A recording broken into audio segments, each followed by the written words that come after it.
আসসালামু আলাইকুম। এটা হচ্ছে আমাদের এলাকার মসজিদ। হ্যাঁ, দেখাই আজকে একটা নতুন জিনিস দেখাই আগে, তারপর বাকিটা বলবো। উপরে লেখা আছে না? হ্যাঁ, উপরে লেখা নেই। হ্যাঁ ভাই, মানে হচ্ছে আজকে জোহরের নামাজের আগে আমরা সবাই মসজিদের মধ্যে আসছি, আসে দেখি এই যে লেখা, এই যে এখানে লেখা, তারপরে এই যে এখানে লেখা, তারপরে এই যে এখানে লেখা, এখানে লেখা, পুরা মসজিদের ওয়ালের মধ্যে এগুলা লেখে রাখছে। এই যে এখানে লেখা, এই যে এখানে মানুষের মতো চিহ্ন দিয়ে ক্রস চিহ্ন দিয়ে রাখছে, এখানে ওম শান্তি লিখে রাখছে, এখানেও লেখা, এই যে এখানে বেশি করে লিখে রাখছে কালিমা আর ওম শান্তি।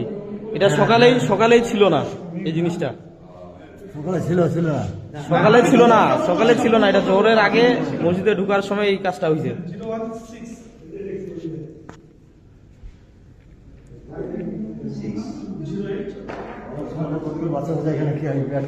এখানে লিখছে ভিতরে, মসজিদের ভিতরে ঢুকতে পারে নাই, তালা মারা ছিল, মসজিদের ভিতরে কোনো কিছু লেখা নাই।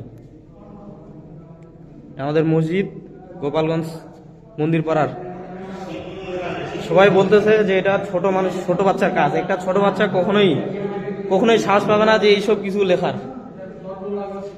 এই যে দেওয়ালের মধ্যে লিখে একবারে মানুষের মাথা চিহ্ন দিয়ে ক্রস দিয়ে রাখে দিছে ওম শান্তি। মানে এইটা যে লিখছে, ভাইয়া বলো তো, তুমি কিছু বলো, তোমার কাছে শুনি। তোমার কি মনে হয় যে এটা লিখে তারা কি বুঝাতে যাচ্ছে?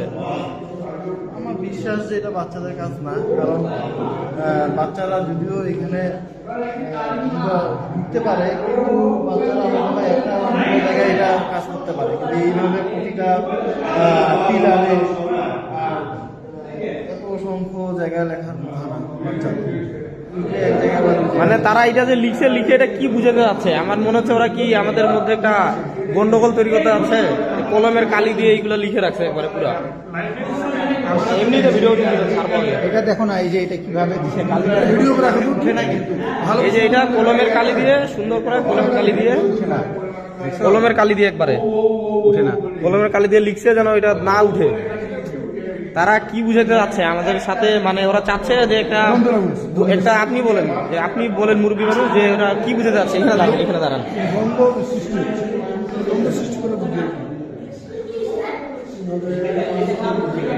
আর মানুষ বলতে পারে যে ছোট বাচ্চা এটা লিখছে, কিন্তু ছোট বাচ্চার কাজ এটা কখনো না।